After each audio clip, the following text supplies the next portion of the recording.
আরে গাড়ি ঘোড়ার কাজগুলো তাড়াতাড়ি শেষ করে না দেখতো, গাড়ি ঘোড় দুইটা বই আছে আমার।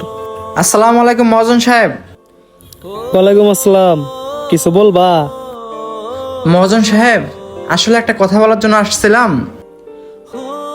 সামনে তো ঈদ, কোনো কাজ কাম নেই।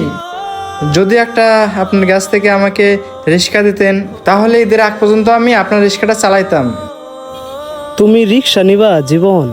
কয়দিন আগে কইলে ওই তো, আমার কাছে তো ভাড়া দেওয়ার মতো রিক্সা নাই। মহাজন সাহেব, দেখেন না একটু কোনোভাবে ম্যানেজ করা যায় কিনা। আমার ঘরে না চাল ডাল সেরকমভাবে কিছুই নেই। আর তাছাড়া কয়েকদিন পর ঈদ আসতেছে, তাই বলছিলাম কি যদি একটা রিক্সা কোনোভাবে ম্যানেজ করে দিতেন। জীবন, কথা তো ঠিকই বলছো তুমি, সামনে তো ঈদ, আমার সব রিক্সাই ভাড়ায় আছে, কোনো রিক্সাই খালি নেই যে তোমারে দিমু। যদি কোনো একটা রিক্সাও খালি থাকতো তাইলেও তোমারে দেওয়া যাইতো। এখন আমার গ্যারেজে কোনো রিক্সাই খালি নেই। মহাজন সাহেব, এভাবে বলেন না। দেখেন না একটা রিক্সা কোনোভাবে ম্যানেজ করা যায় কিনা। আমি অনেক সমস্যার ভিতর আছি মহাজন সাহেব। আরে জীবন, হাতটা ছাড়ো, আমি বলি। এই রিক্সাটা দেখতাছো, এটা ড্রাইভার খাইতে গেছে। তুমি অনেক ভালো মানুষ, এমনি তো আমার কাছে কোনো খালি গাড়ি থাকলে তোমার আমি দিতাম। এখন কি করুম তুমি আমারে বলো।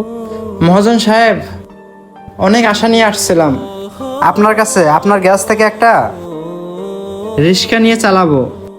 আমার ঘরে ছোট্ট একটা মেয়ে আছে, সেটা তো আপনি জানেন। সামনে ঈদ আসতেছে, এখন যদি কিছু টাকা না ইনকাম করতে পারি, তাহলে তো আমার মেয়েটাকে এই দিয়ে কিছু কিনে দিতে পারবো না। মহাজন সাহেব, আপনি একটু দেখেন, যদি একটা রিক্সা ম্যানেজ করতে পারেন আমাকে জানায়েন, আমার জন্য অনেক ভালো হবে। তাহলে মহাজন সাহেব থাকেন। আসসালামু আলাইকুম। ওয়ালাইকুম আসসালাম। এমন সময় বেচারাটা আসলো, আরো আগে আসলো একটা ব্যবস্থা করে দিতে পারতাম। ভাই গাড়িটা তাড়াতাড়ি ঠিক কর, কতক্ষণ লাগে বেটা?